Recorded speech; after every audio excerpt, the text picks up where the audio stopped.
Navigating the news can sometimes be tough and confusing, knowing the difference between right and wrong, where the truth and context truly live. This morning, we're focusing on how you can spot the difference and also help you consume a healthy, balanced diet of news and information.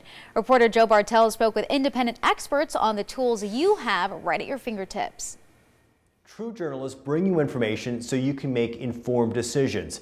Since 1878, the E.W. Scripps Company, the current day owner of this TV station, has held to the motto, give light and the people will find their own way. And in 2021, the commitment remains the same. And we're talking about real abuse of power. It can be the real tragedy. A relentless, We're going to begin with some breaking news. dizzying bombardment Las Vegas police say they have arrested a man of information. I feel like I've seen this video so many times. For 21-year-old Sarah Advent, What do they mean by additional vetting?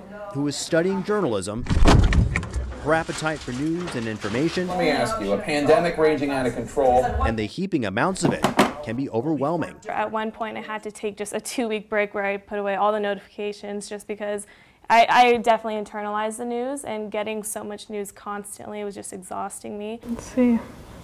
Any notifications? Our increasing digital connection and social media have made it a challenge to disconnect and breathe for a bit. Sarah says it's still critical to know what is happening in the world around her, Feels like yesterday. even when it feels like the days blend together. And recently, the thirst for information can be unquenchable, especially given recent, unprecedented, historic events. Lawmakers voting to impeach President Donald Trump for the second time. The key is balance. Experts say think of information like a plate of food in 4 distinct groups.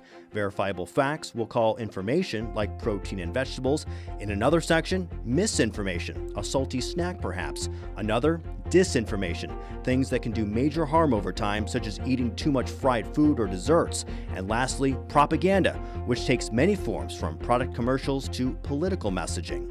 So there are 4 kinds of information. Information, misinformation, I didn't mean to get it wrong, disinformation, I meant to mislead you, and propaganda. It's just one side. With almost 50 years of experience, Al Tompkins is senior faculty at the Poynter Institute, a widely recognized bastion of journalism, research, and ethical standards. He says healthy news diets need to come from a variety of credible sources. I say all the time, we put more effort into investigating our breakfast cereals than we do passing along something that could be read potentially by thousands of people and ruin my reputation. Think of sources like a nutrition label. Too much sodium, saturated fats, or sugars can be hazardous. Hard facts and truthful reporting are essential. It's a little bit like eating the vegetables you don't like, but they're full of iron and vitamins, and, you know, they're not that bad. They won't do you any harm, and they'll probably do you some good. But how do you determine which information sources are credible? Assistant Professor Emma Frances Bloomfield at the University of Nevada, Las Vegas says critical thinking is step 1. If people are trying to undermine the credibility of a news source, that's something else that we can check. We can do our own research on and say, well, what is that original source saying? And then what is this person or this source that's checking that information saying? It's all a part of how we're evaluating and assessing where we get our news from. Bloomfield says a basic level of research, double-checking facts from government entities, and seeking out multiple news organizations reporting on the same topic. Go, you guys. Press, let's go. Can help people navigate and sort out fact from fiction. We get so much information provided to us that sometimes just pausing and reflecting on the information before you believe it as true or before you share it can be enough of a check for your critical thinking to come into play. Bloomfield says there are traps that people can fall into, especially in a digitally connected society. You have throughout history people spreading disinformation through pamphlets or non-technological means, but with the internet and social media, that information can travel extremely quickly and it can proliferate and amplify itself. Experts urge caution with social media echo chambers, places or groups on the internet where like-minded people congregate, consume, and share similar beliefs and even disinformation. It further solidifies your own belief that you are in the right.